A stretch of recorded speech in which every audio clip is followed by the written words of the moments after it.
আমরা দোয়া করি আল্লাহ পাক আমাদের সবাইকে রমজান মাস পর্যন্ত পৌঁছে দিন এবং রমজান মাসে বেশি বেশি আমল করার তৌফিক এনায়েত করুন, আমিন। রমজান সম্পর্কে এই জন্য কথা বললাম যে রাসূল সাল্লাল্লাহু আলাইহি ওয়াসাল্লাম একটা হাদিসের মধ্যে বলেছেন যে তিন শ্রেণীর ব্যক্তির জন্য ধ্বংস, তিন শ্রেণীর ব্যক্তির জন্য ধ্বংস, লাআনত বা অভিশাপ। এক শ্রেণী হচ্ছে যারা নিজের বৃদ্ধ পিতামাতাকে পেয়েছে কিন্তু পিতামাতার খেদমত করে জান্নাত লাভ করতে পারে নাই, তাদের জন্য ধ্বংস। আর এদের সংখ্যা দিন দিন বাড়ছে, এই জেনারেশনের সংখ্যা দিন দিন বাড়ছে যারা পিতামাতার খেদমত করতে চায় না।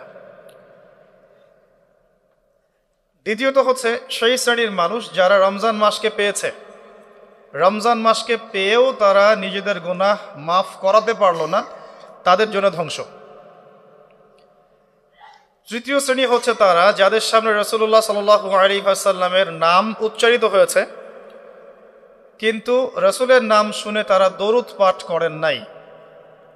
এই তিন শ্রেণীর ব্যক্তির জন্য রাসূলুল্লাহ সাল্লাল্লাহু আলাইহি ওয়াসাল্লাম ধ্বংসের দোয়া করেছেন। আমরা আল্লাহর কাছে দোয়া করি আল্লাহ পাক আমাদেরকে এই তিন শ্রেণীর অন্তর্ভুক্ত না করুন, আমিন।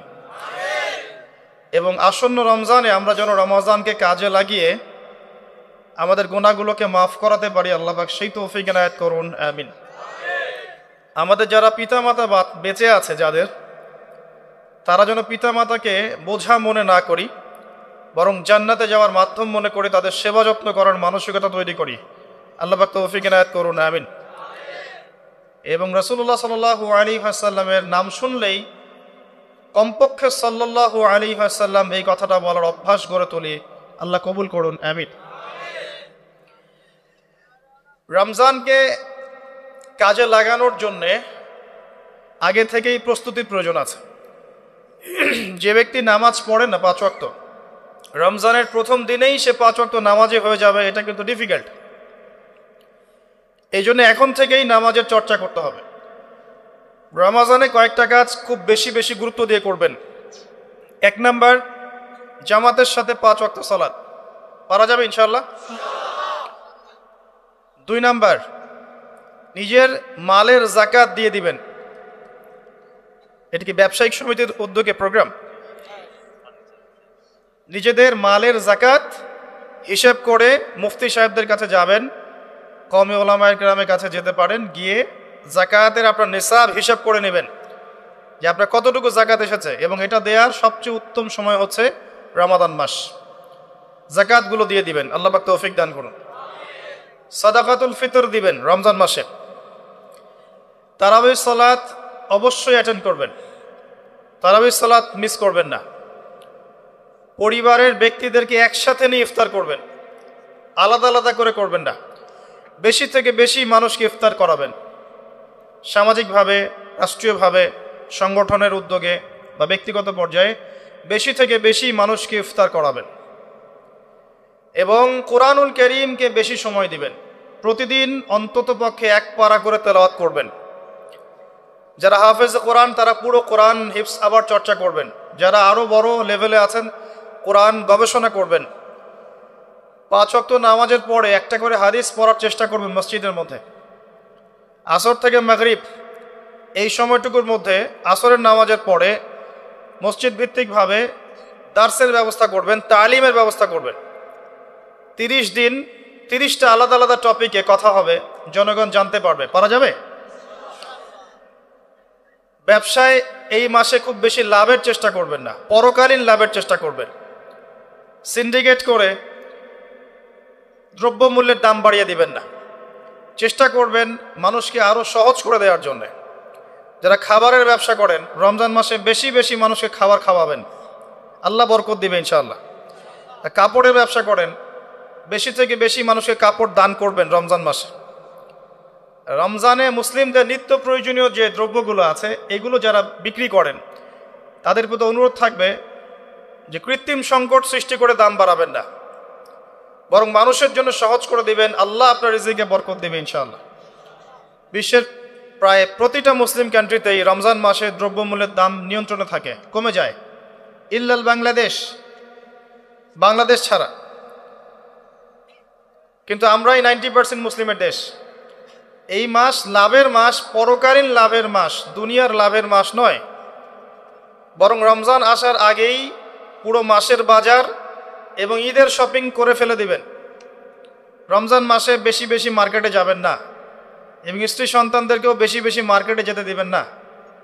বরং এই মাসে পর্দা আরও বজায় রাখার চেষ্টা করবেন। রাস্তার মোড়ে মোড়ে যে হোটেলগুলো থাকে, ঘোমটা হোটেল, এই হোটেলের মালিকদের প্রতি নসিহত থাকবে যে আল্লাহকে ভয় করেন। হোটেলের বাইরে লিখে দিবেন, মুসলিমদের জন্য খাওয়া আমার হোটেলে জায়েজ নাই। এটা করবেন, ঘোমটা না দিয়ে ওখানে লিখে দিবেন যে আপনি মুসলিম হয়ে থাকলে আল্লাহকে ভয় করুন, আমার হোটেলে মুসলমানদের জন্য আলাদা করে খাওয়ার কোনো জায়গা নাই রোজা রাখা অবস্থায়। সেলুনে আছেন যারা, সেলুনে লিখে দিবেন রমজান মাসে আমি দাড়ি কাটি না, কমপক্ষে লিখে দিবেন যে আমার দোকানে দাড়ি শেভ করা হয় না। রমজান মাসে আল্লাহওয়ালা হয়ে যান, লাআল্লাকুম তাত্তাকুন, তাকওয়া অবলম্বন করতে হবে। কিছু টিপস বলে দিলাম। সবচেয়ে বড় কথা হচ্ছে মানসিক প্রস্তুতি। রমজান আসতে যাচ্ছে, একটা মানসিক প্রিপারেশন। এই রমজানের 30টা দিন আমি প্রত্যেকটা দিনকে কাজে লাগাবো। প্রতিটা দিন আমি কোরআনের কিছু অংশ পড়ব, হাদিস কিছু পড়ব, দুটা কথা মানুষকে দাওয়াত দিব, ইফতার করাবো মানুষকে, সাধ্যমতো দান সাদাকা করব, তারাবির সালাতে হাজির হব, কোরআন খতম দিব। এই কাজগুলো করতে কি সরকার বাধা দিবে? প্রশাসন বাধা দিবে? এগুলো আমাদের হাতে আছে। আল্লাহ পাক আমাদের সবাইকে তৌফিক এনায়েত করুন, আমিন। আর এই রমজান মাসে বেশি বেশি খাওয়া এবং দুনিয়াবি কাজে অপচয় করবেন না। সারাদিন রোজা রেখে যদি ইফতার করতে 20টা আইটেম নিয়ে বসি আমাদের পুরান ঢাকার মানুষের মতো, তাহলে অবস্থা খারাপ। রমজানের আধ্যাত্মিকত্ব নষ্ট হয়ে যাবে। কথা কি বুঝতে পারছেন? রোজা রেখেছে আলহামদুলিল্লাহ, ইফতার করার জন্য কি 20টা আইটেমের দরকার আছে? 10টা আইটেমের দরকার আছে? এই যত বেশি ইফতারে খাবে মানুষ, তত বেশি সে অসুস্থ হয়ে যাবে এবং তারাবি অন্যান্য ইবাদতগুলো ঠিক মতো করতে পারবে না। আমাদের ক্ষেত্রে দেখা যায় যে সেহেরি আর ইফতারে আয়োজন দেখলে মনে হয় এটা আমার জীবনের শেষ খাওয়া হবে না। কথা বুঝতে পারছেন? এই স্বভাবগুলোকে চেঞ্জ করতে হবে। আল্লাহ পাক তৌফিক ইনায়েত করুন, আমিন। এবার আসেন, মেরাজে যাওয়ার আগে আমরা রাসূলুল্লাহ সাল্লাল্লাহু আলাইহি ওয়াসাল্লামের জীবনীর সামন থেকে আসতে চাই। আর আমি যে কথাটা বলতে চেয়েছিলাম সেটা হচ্ছে রমজান আসার আগেই নবী সাল্লাল্লাহু আলাইহি ওয়াসাল্লামের জীবনী একবার পড়ে শেষ করবেন, ওয়াদা করেন। হাত উঁচু করেন, হাত নামান। সবচাইতে সেরা বই আমার কাছে জীবনীর উপরে, নবী সাল্লাল্লাহু আলাইহি ওয়াসাল্লামের জীবনীর উপরে অনেক বই আছে, তবে আমার কাছে মনে হয় সবচেয়ে বেস্ট বইটা হচ্ছে আর রাহিকুল মাখতুম। নাম মনে থাকবে? রাহিকুল মাখতুম, আল্লামা সফিউর রহমান মোবারকপুরী রাহিমাহুল্লাহ, যিনি এই সাবকন্টিনেন্টের মানুষ ছিলেন, তিনি বইটা লিখেছেন এবং বইটা 1182টা বইয়ের মধ্যে প্রথম স্থান অধিকার করেছে। 1182টা বা 83টা বইয়ের মধ্যে এই বইটা প্রথম স্থান অধিকার করেছে এই সৌদি আরবের কম্পিটিশনে। তো এই বইটার যে প্রাণবন্ত সিরাতের বই আমি আসলে পড়িনি, আর অনেক সিরাতের বই আছে এবং আমি অনুরোধ করব সিরাতের বেশি বেশি বই কিনবেন। একটা সিরাতের বইয়ে সব তথ্য হয়তো থাকবে না, এখানে ভেরিয়েশন আনতে হবে আপনাকে। বিভিন্ন সিরাতের বই কিনবেন, কিন্তু আর রাহিকুল মাখতুম বইটা মাস্ট বি পড়ার চেষ্টা করেন। রমজান মাস আসার আগেই বইটা শেষ করবেন, ওয়াদা করেন ইনশাআল্লাহ। আল্লাহ পাক তৌফিক দান করুন। এবং রমজান মাস আসার আগেই কোরআন তেলাওয়াত শিখে নেবেন, ওয়াদা করেন। আগামীকাল থেকেই প্রয়োজনে স্থানীয় মসজিদের যিনি ইমাম আছেন বা মুয়াজ্জিন সাহেব আছেন বা মাদ্রাসা শিক্ষকরা আছেন, তাদের কাছে যাবেন। 1 থেকে 2 মাসের বেশি সময় লাগার কথা না আপনার তাজবিদ শিখতে। সবার তো শিখলেই বিশুদ্ধ হয়ে যাবে না। পড়তে পড়তে পড়তে পড়তে একটা পর্যায়ে আপনার মুখের মধ্যে জড়তা আল্লাহ কাটিয়ে দিবে, তখন আপনি ইনশাল্লাহ ফ্লুয়েন্টলি পড়তে পারবেন। কিন্তু শিখতে, নিয়মকানুনগুলো শিখতে 1 থেকে 2 মাসের বেশি লাগার কথা না। আর আমি জানি আপনারা জীবনে অনেক কিছুই পড়েছেন, আপনারা জীবনে এসএসসি, এইচএসসি, অনার্স মাস্টার সব করেছেন, BBA করেছেন, ডক্টরেট ডিগ্রি অর্জন করেছেন, মেডিকেল সায়েন্স পড়েছেন, কঠিন কঠিন সাবজেক্ট পড়েছেন, বাংলা সাহিত্য পড়েছেন, উপন্যাস পড়েছেন, শরৎচন্দ্র, বঙ্কিমচন্দ্র, হুমায়ুন আহমেদ সব পড়ে শেষ করে ফেলেছেন। রবীন্দ্র নজরুল তো শেষ আগেই। ইংরেজিতে অনার্স করছেন, ইকোনমিক্সে অনার্স করছেন, ম্যানেজমেন্ট পড়ছেন, অ্যাকাউন্টিং পড়ছেন, কঠিন সাবজেক্ট পড়ছেন, ফিজিক্স কেমিস্ট্রি পড়ছেন, বায়োলজি পড়ছেন, কিন্তু 1-2 মাস 3 মাসের মধ্যে আপনি কোরআন শিখতে পারবেন না, এটা আসলে বিশ্বাসযোগ্য নয়। এই ক্যাপাবিলিটি আল্লাহ পাক আপনার মস্তিষ্কে দিয়েছেন, আল্লাহর ওয়াস্তে আপনি কাজে লাগান, ইনশাল্লাহ পরকালে আপনি সফল হবেন। রমজান আসার আগেই শিখতে হবে এই কারণে, যাতে রমজানের প্রথম দিন থেকে আপনি তেলাওয়াত করতে পারেন, ডেইলি 1 পারা। পারা যাবে ইনশাল্লাহ? এই কোরআন কার উপর নাজিল হয়েছে? মুহাম্মদ সাল্লাল্লাহু আলাইহি ওয়াসাল্লামের প্রতি। কখন নাজিল হয়েছে আমাকে বুঝতে হবে। একটু বসেন, রিল্যাক্স হন, আমাকে দেখা না গেলে কোনো সমস্যা নেই, আমার কথাগুলো শুনেন। আর আমি তো জামাই না যে আমাকে দেখতেই হবে। তো নবী সাল্লাল্লাহু আলাইহি ওয়াসাল্লাম যে সময়ে তার উপরে কোরআন নাজিল হয়েছে, এই সময়টা একটু বুঝতে হবে। ওই যুগটাকে বলা হয় কি? আইয়ামে জাহিলিয়াত, মানে কি? অন্ধকারাচ্ছন্ন যুগ। ওই যুগে মৌলিকভাবে অনেক সমস্যা ছিল, কিন্তু মোটা দাগে 5টা সমস্যা ছিল। কয়টা? 5টা। এখান থেকে আমি মেরাজের দিকে যাব ইনশাআল্লাহ। 5টা মৌলিক সমস্যা ছিল। 5টা সমস্যার প্রথম হচ্ছে শিরক। ওই যুগের মানুষরা আল্লাহর সাথে শিরক করত। তারা মূর্তি পূজা করত, তারা মাধ্যম পূজা করত, তারা কবর পূজা করত, তারা মৃত ব্যক্তির পূজা করত, তারা প্রকৃতির পূজাও করত কোনো কোনো ক্ষেত্রে। আর অল্প কিছু মানুষ ছিল নাস্তিক, অল্প কিছু, খুব বেশি না। এই যে শিরকের এই সমস্যাটা এখনকার বিশ্বের মধ্যে নাই। আচ্ছা, দ্বিতীয় সমস্যা ছিল রিবা বা সুদ। তাদের ম্যাক্সিমাম মানুষ সুদ ভিত্তিক অর্থনীতির সাথে জড়িত ছিল। এই সমস্যাটা কি এখনকার বিশ্বে নাই? তো দ্বিতীয় সমস্যা ছিল রিবা, যেটা এখনকার বিশ্বের অন্যতম মৌলিক সমস্যা। আপনি যদি বিশ্বের অর্থনীতির দিকে তাকান, আপনি দেখবেন বিশ্বের পুরো অর্থনৈতিক সিস্টেমটা সুদ ভিত্তিক। কেউ এর বাইরে নয়, কেউই বাইরে নয়। আমরা এমন একটা যুগে বাস করছি যেখানে কেউ যদি সুদ থেকে বাইরে থাকতে চায়, যে আমি মোটেই খাবো না, একবারেই খাবো না, টোটালি খাবো না, তারপরেও তার গায়ের মধ্যে সুদের ছিটা ফোটা লাগবে। কথা বুঝতে পারছেন? এটা সেই যুগ। কিভাবে লাগবে সেটা সম্পর্কে জানার জন্যে রিবা কেন্দ্রিক যে বইগুলো আছে, আল্লামা তাকি উসমানীর বই আছে, ইনশাআল্লাহ আগামীতে এটার উপর বিস্তারিত আলোচনাও আসবে। এগুলো পড়েন এবং শোনেন, ইনশাআল্লাহ কাজে দিবে। শুধু এতটুকু বলবো, যে খায়, যে দেয়, যে সাক্ষী থাকে এবং যে লিখে রাখে, উভয়কেই, এই 4 শ্রেণীর মানুষকেই নবী সাল্লাল্লাহু আলাইহি ওয়াসাল্লাম সমান অপরাধী বলেছেন। পুরো সিস্টেমটার মধ্যে এগুলো পড়ে যাবে। এমনকি যদি দেখেন আমি খাচ্ছি না, একটা ফ্ল্যাট বাসায় ভাড়া আছে, এই বাসা যে করেছে সে সুদের লোন নিয়ে করেছে, আমার ভাড়ার টাকা থেকে সে লোন শোধ করে, পরোক্ষভাবে আমিও সুদের সাথে জড়িত আছি।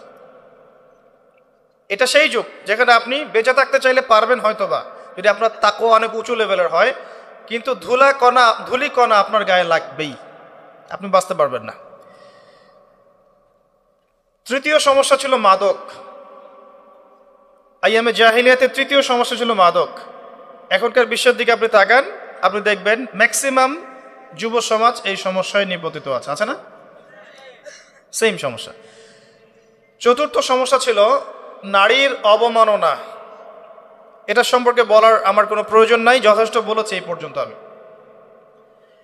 নারীকে যেভাবে আজকে আমরা পণ্যের ন্যায় ব্যবহার করছি, এটা আইয়ামে জাহিলিয়াতের সেই বন্যতাকেও হার মানিয়েছে।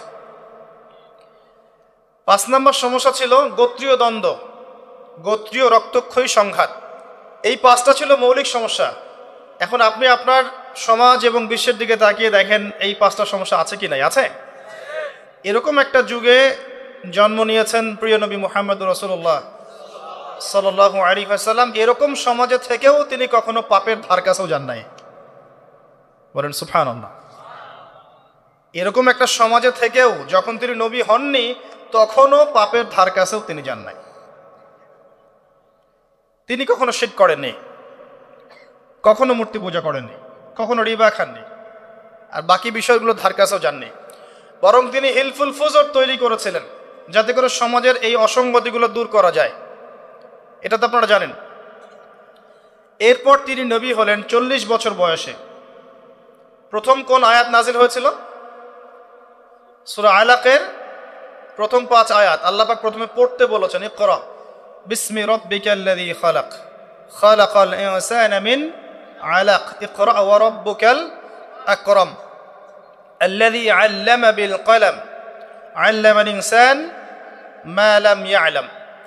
এখানে প্রথম কথাটা হচ্ছে পড়ুন। আল্লাহ পাক প্রথমে বললেন না সুদ খেও না, শিরক করো না, মাদক সেবন করো না, জেনার ধার কাছেও যেও না। আল্লাহ পাক এগুলো কিছুই বললেন না। এমনকি আল্লাহ এটাও বললেন না সুবহানাহু ওয়া তাআলা যে নামাজ আদায় করো, যাকাত দাও, রমজান মাসে সাওম রাখো। আল্লাহ পাক কি বললেন? পড়ুন। আপনার জীবনের প্রথম ফরজ হচ্ছে পড়াশোনা করা। আমাদের জীবনের প্রথম ফরজ হচ্ছে পড়াশোনা করা। যে যত বেশি কনস্ট্রাকটিভ সিলেবাসে পড়াশোনা করবে তার অন্তর্দৃষ্টি তত বেশি সুদূর প্রসারী হবে ইনশাআল্লাহ তাআলা, এবং তার আমল আরো সুন্দর হবে, তার ব্যবহার সুন্দর হবে, চরিত্র সুন্দর হবে, তার মনুষ্যত্ব ভালো হবে। তার দ্বারা সমাজ, দেশ, রাষ্ট্র, উম্মাহ ভালো কিছু পাবে ইনশাআল্লাহ। অশিক্ষিত মূর্খ জনগণকে দিয়ে রাষ্ট্রের কোনো কাজ নাই, আছে? তবে শিক্ষাটা হতে হবে এমন জ্ঞান, ইকরা বিসমি রাব্বিকাল্লাযী খালাক, পড়ুন আপনার সেই রবের নামে যিনি আপনাকে সৃষ্টি করেছেন। যে জ্ঞান আপনাকে আপনার স্রষ্টা, ওদের ভাষা ব্যবহার করে বলছি, আপনার ইলাহ আল্লাহর দিকে নিয়ে যাবে, সেটাই প্রকৃত জ্ঞান। যে জ্ঞানটা আপনাকে আল্লাহ থেকে দূরে সরাচ্ছে দিন দিন, এটা জ্ঞান নয়, এটা জাহেলিয়াত। আমি কি বুঝাতে পারছি? এবার আপনি চিন্তা করে দেখেন যে আপনার জ্ঞানটা আপনাকে কি আল্লাহর দিকে নিয়ে যাচ্ছে নাকি আল্লাহ থেকে দূরে সরাচ্ছে। এরপরে আপনি চিন্তা করবেন আপনি প্রকৃত জ্ঞানী কিনা। কেউ যদি অক্সফোর্ড, কেমব্রিজ, হার্ভার্ড থেকে পাশ করে আসে, এসে বলে যে পর্দা এটা সেকেলে প্রথা, ওই যুগে চলতো এই যুগে চলে না, এই ব্যক্তিকে আমরা জ্ঞানী বলতে পারি না। কেউ যদি বাইরে থেকে বড় ডিগ্রি এসে বলে যে ইসলাম আসলে এই যুগে চলে না ওই যুগে চলতো, সুদের মধ্যেই আছে অগ্রগতি আর প্রগতি,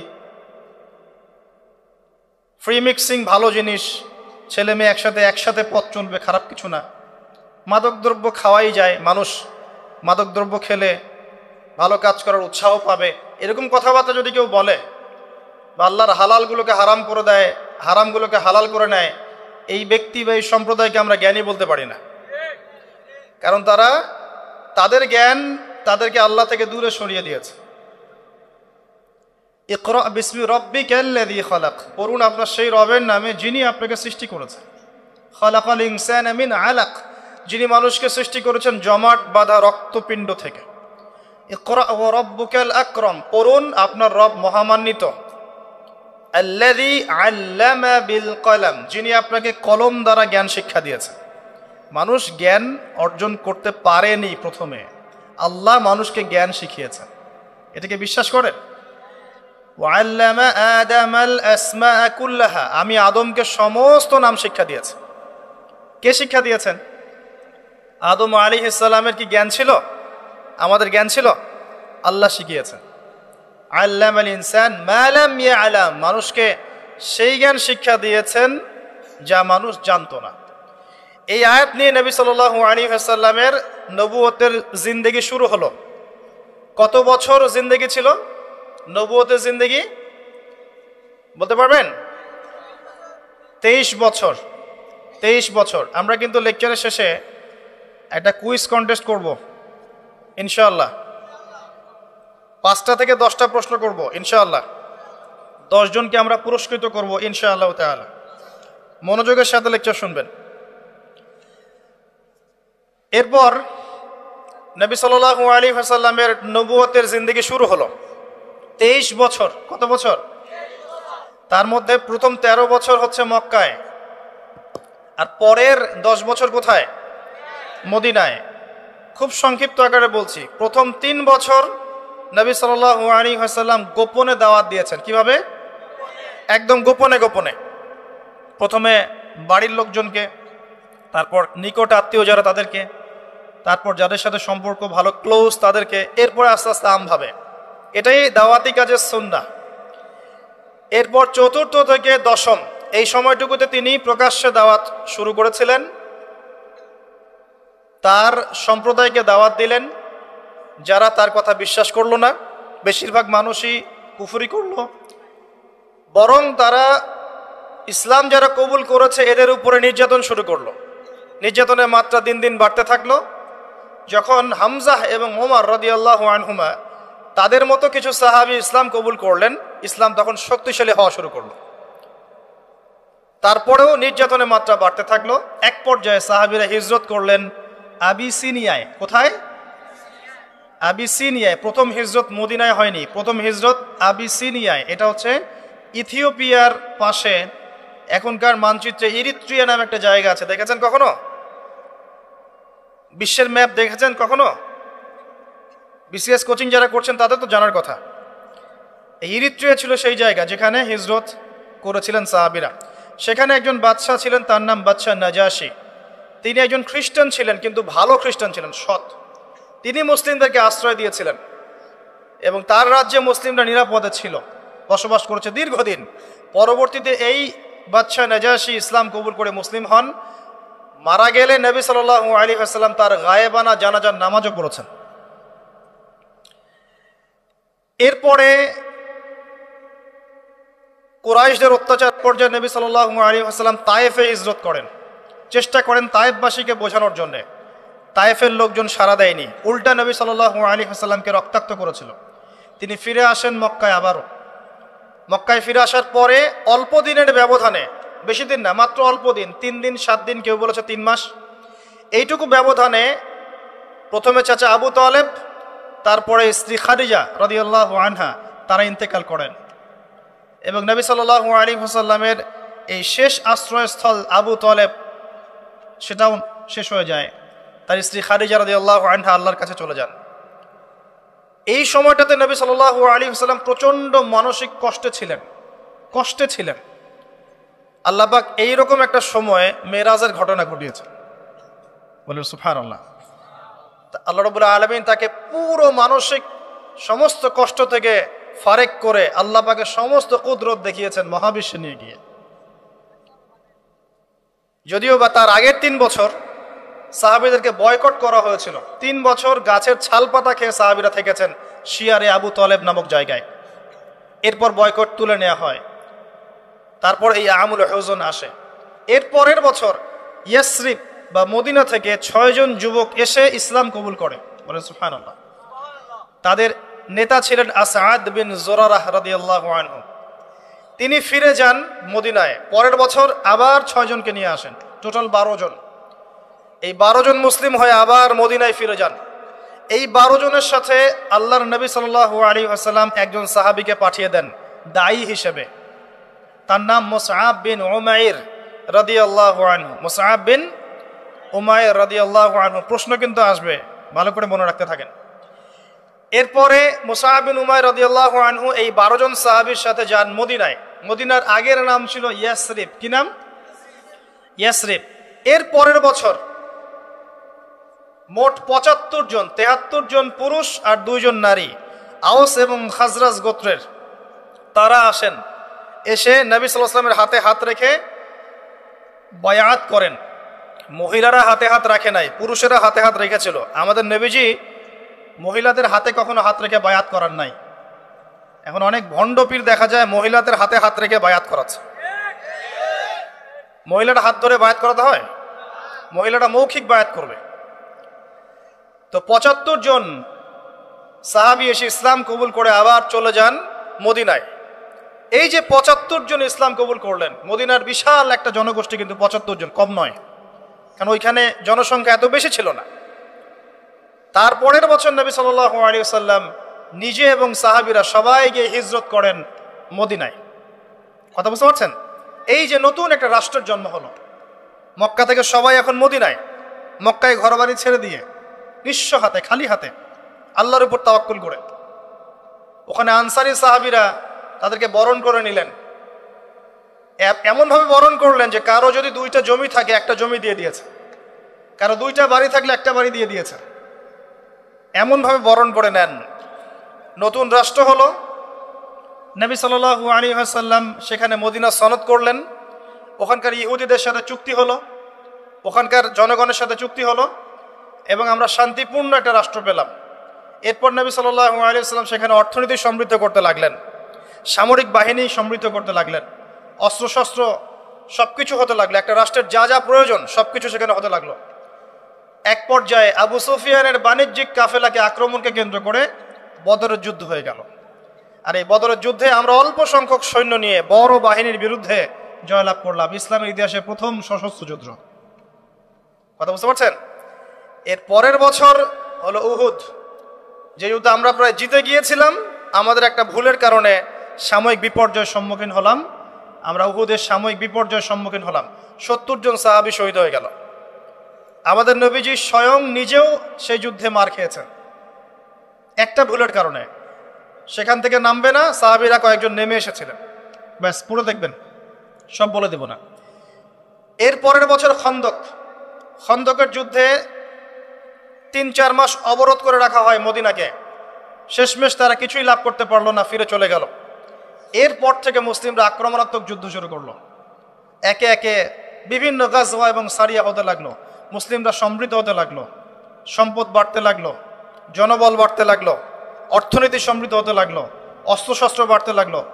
সব ডিপার্টমেন্ট থেকে আমরা রাইজ করতে লাগলাম। শুধু তাই না, পররাষ্ট্র নীতিও ইমপ্লিমেন্ট করা হলো। বিভিন্ন রাষ্ট্রপ্রধানদের কাছে চিঠি পাঠানো হচ্ছে। এর মধ্যে একবার নবী সাল্লাল্লাহু আলাইহি ওয়াসাল্লাম স্বপ্নে দেখলেন তিনি মক্কা তাওয়াফ করছেন, কাবা তাওয়াফ করছেন। সাহাবীরা বুঝে নিলেন যে আমরা মক্কায় যাচ্ছি। তারা মক্কায় যাওয়া শুরু করলেন। 1400 সাহাবী হুদাইবিয়া নামক জায়গায় আটকে দেওয়া হলো, যাওয়া যাবে না, এই বছর ফেরত যেতে হবে, পরের বছর আসতে হবে। তোমাদের কেউ আমাদের দলে আসলে ফেরত দিব না, আমাদের কেউ তোমাদের দলে গেলে ফেরত দিতে হবে। আগামী 10 বছর আমরা কেউ কারোর সাথে যুদ্ধ করব না। আগামী বছর ওমরা করতে আসবে মাত্র 3 দিনের জন্য, কোনো অস্ত্র সাথে আনা যাবে না। সবগুলোতে নবীজি বললেন ঠিক আছে, ডিল, কোনো সমস্যা নেই। তারা ফেরত চলে গেলেন। ওই বছর ওমরা করা হলো না। নবীজি ফেরত গিয়েই খায়বার আক্রমণ করলেন। খায়বার ইহুদিরা ছিল, ইহুদিদেরকে পরাজিত করা হলো। খায়বার মুসলিমদের দখলে চলে আসলো। এর আগে আরো 2টা ইহুদি কওমকে সেখান থেকে, মদিনা থেকে বহিষ্কার করা হয়। একটা বনু নাজির, একটা হচ্ছে বনু কাইনুকা। আর খন্দকের যুদ্ধে বহিষ্কার করা হয় বনু কুরাইজাকে। এরা সবাই খায়বার আশ্রয় নিয়েছিল। খায়বারকে আক্রমণ করে ইহুদিদেরকে আরব উপদ্বীপ থেকে বের করে দেওয়া। তার পরের বছর হচ্ছে মক্কা বিজয়। নবী সাল্লাল্লাহু আলাইহি ওয়াসাল্লাম মক্কা বিজয় করলেন, মক্কার সমস্ত মূর্তিগুলো ভেঙে ফেললেন। বেলাল রাদিয়াল্লাহু আনহু কাবা ঘরের উপর উঠে আযান দিলেন। নবীজি সবাইকে মাফ করে দিলেন। দলে দলে মানুষ ইসলাম কবুল করলো। সূরা নসর নাজিল হলো, ইজা জাআ নাসরুল্লাহি ওয়াল ফাতহ। সূরা মাইদা 3 নম্বর আয়াত নাজিল হলো। এরপর নবীজি মদিনায় ফিরে গেলেন। তার মাঝে হুনাইনের যুদ্ধ হয়েছে, এর আগে একটা মুতার যুদ্ধ হয়েছে, তারপর একটা তাবুক যুদ্ধ হয়েছে। ব্যাস, এরপরে মদিনায় ফিরে গিয়ে মাত্র 81 বা 83 দিন নবীজি বেঁচে ছিলেন। তিনি বলে গেলেন তার আগে বিদায় হজের ভাষণে, তোমরা সবাই ভাই ভাই, সাদার উপর কালো, কালোর উপর সাদা, ধনীর উপর গরিব, গরিবের উপর ধনী, আরবের উপর অনরব, অনরবের উপর আরব, কোনো ভেদাভেদ নাই। তোমরা সবাই আদম সন্তান, আদম মাটির সন্তান। নবীজি বললেন সাল্লাল্লাহু আলাইহি ওয়াসাল্লাম, সাহাবীরা, আমি কি তোমাদের কাছে আমার অর্পিত দায়িত্ব পালন করেছি, পৌঁছে দিয়েছি? সাহাবায়ে কেরাম বললেন, হ্যাঁ, আমরা সাক্ষ্য দিয়েছি আপনি পৌঁছে দিয়েছেন। নবীজি বললেন, আল্লাহুম্মা ফাশহাদ, আল্লাহ আপনি সাক্ষ্য থাকেন আমি আমার দায়িত্ব পৌঁছে দিয়েছি। আমাদের এই ভিডিওটি যদি আপনার ভালো লেগে থাকে তাহলে ভিডিওতে একটি লাইক দিতে পারেন এবং আপনার প্রিয়জনদের সাথে শেয়ার করতে পারেন, এবং এইরকম আরও ভিডিও পেতে আমাদের ইউটিউব চ্যানেলটি সাবস্ক্রাইব করে পাশে থাকা বেল আইকনটি অন করে দিন।